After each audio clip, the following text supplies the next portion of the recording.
այն ընտանիքները, որոնք ունեցել են, իսկ մենք ունենք բոլոր ընտանիքներում ցավ, վիշտ եւ սուկ, ովքեր ունեն իրենց մաշկի վրա են զգացել պատերազմի դառը հետևանքները, համոզված եղեք ոչ ոք պատերազմ չի ցանկանում, այդ թվում նաև մենք։ Իսկ եթե խոսքը գնում էր ստելու մասին, այսպեսի մի բան ասեմ, մեր կոլխոզի նիստերից մեկի ժամանակ, ես դա չեմ կարող անվանել ազգային ժողովի նիստ, պարոն Պապիկյանը ասեց, որ ստում են։ Եթե պարոն Թաթոյանը ստում է, ապա հարցս ուղղում եմ իրեն։ Արդյոք մեր սոտքի հանքավայրերի մարտական դիրքերը, Վարդենիսի մարտական դիրքերը, որի 2022 թվականի պատերազմի ժամանակ մենք ունեցել ենք 207 զոհ, 207 զոհին եւ ոչ ոք իրենց կոլխոզի նիստերի ժամանակ չի հիշում։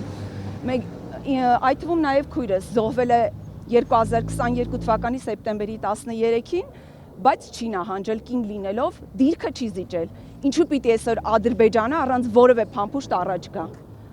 Հարցս ուղղեցի պարոն Պապիկյան ձեզ եւ ոչ թե ասեք ստում ենք, այլ փորձեք պատասխանել, թե ինչու եք թաքցնում այս փաստերը։ Մեկ այլ պատասխան նաև այսպիսին, որ մեր յուրաքանչյուր մարտական դիրքերում գտնվող տղաները, որոնք որ հաստատ գիտեն, թե ինչ է տեղ ունենում, ով իր ընտանիքում ունի ծառայող, հաստատ գիտի ինչ է տեղի ունենում ու իրեն գիտեն։ Ինչի եք այս զինվորների մեջքը կոտրում։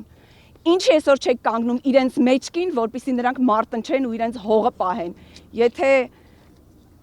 այսօր չգիտեմ, մտածում եք, որ դե ոչինչ, այս լեռան գլխին տարվա մեծամասնությունը, ասա ձեր համար է ձյուն, մեր համար դա հայրենիք է։ Եթե ձեր համար որևէ քաղաք դժգույն է, մեր համար դա հայրենիք է։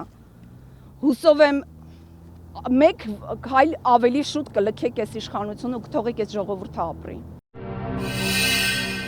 Բաժանորդագրվեք Արմադ մեդիայի ալիքներին YouTube-ում, Facebook-ում, Instagram-ում և Telegram-ում։